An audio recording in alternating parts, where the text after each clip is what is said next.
Hello guys and welcome back to Pappy English. My name is Sam and I'm traveling the world teaching you English. Today we're in London in England. We're going to explore the city and we're going to find loads of awesome English lessons to help you learn English.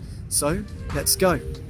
This is London, the capital of England. It's a quirky city. If something is quirky, it is unusual in an interesting way. London has something to offer for everyone, whoever you are and whatever your interests. London is your home.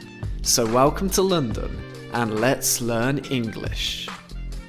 First of all, it's a typical day in London today because the weather is overcast. Overcast is how we describe the weather when it's really cloudy. There's like a blanket of cloud and you see no sunshine at all.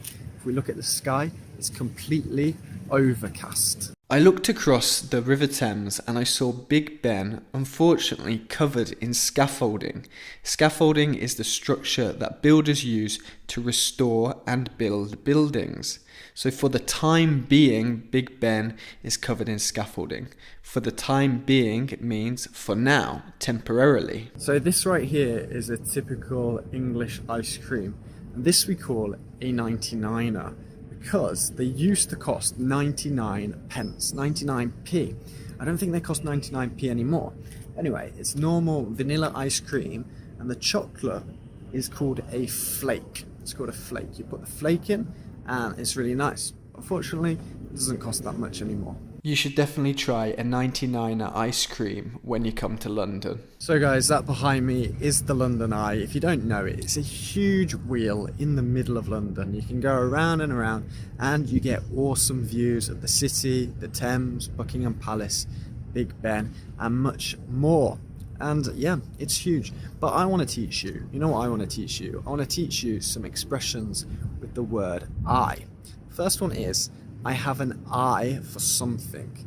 That means I'm very good at recognizing the fine details of something. I'm very good at recognizing the quality of something. For example, I can say I have an eye for fine art. I can recognize when art is of very good quality.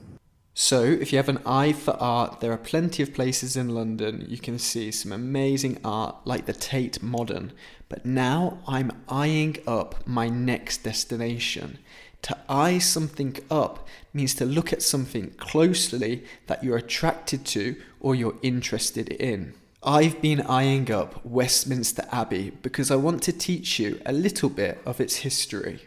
So Westminster Abbey is really old, 960 AD, so way over 1,000 years old, and it was founded by monks. Now, monks are religious men. They usually live in groups in quite poor conditions. You might have seen them in brown cloaks, especially in films and stuff like that.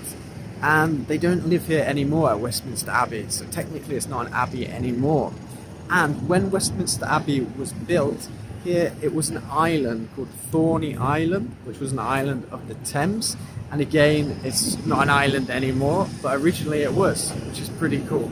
A stone's throw away from the Abbey is St. James's Park. If something is a stone's throw away, it means it's extremely close. Often when people think of London, they think of pollution and very crowded places. But London is also full of amazing parks, huge parks like this one, St. James's Park, which is right in the centre of London.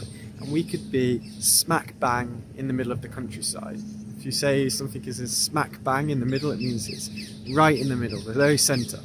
So, you know, we're in smack bang the middle of London, but it seems like the countryside really. And you've got St. James's Park, you've got Green Park, Hyde Park, Kensington Gardens. There are so many parks in London, and I think it's one of the greenest capital cities that I've ever been to. The parks are also abundant with nature and life. You can find many species of birds such as ducks and swans. Here you can see a white swan, which is technically owned by the Queen.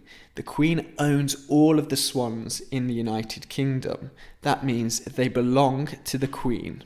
Talking of the Queen, our next stop is Buckingham Palace. So that is Buckingham Palace. And on top of the Buckingham Palace, just there, you can see the flag, the British flag. This flag we don't actually call the British flag, it's called the Union Jack.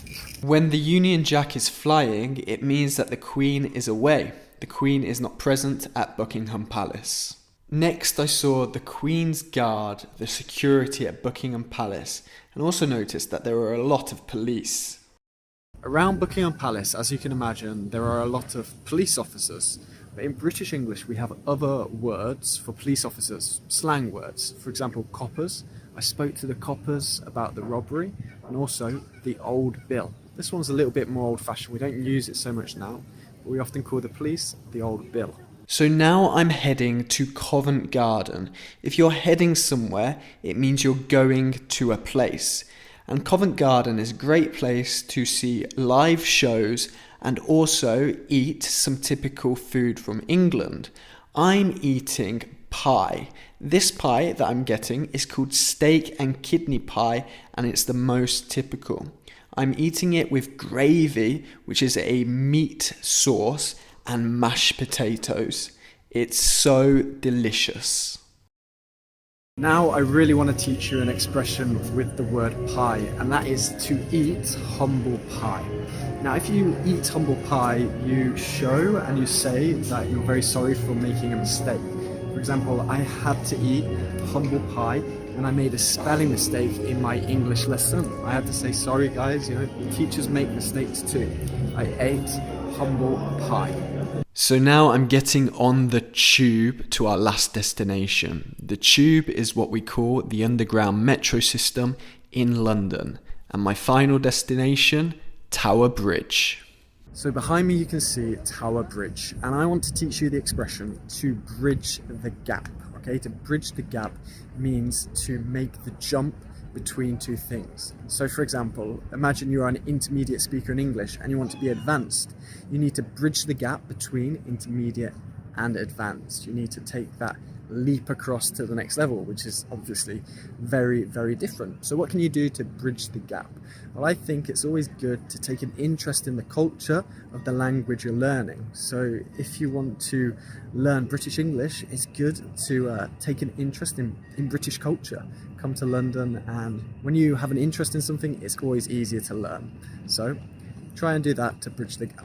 So guys, we've come to the end of this English lesson in London. We've seen some of the main sites and attractions, but to be honest with you, there's so much more to see. So I'm going to be doing more videos in London in the future.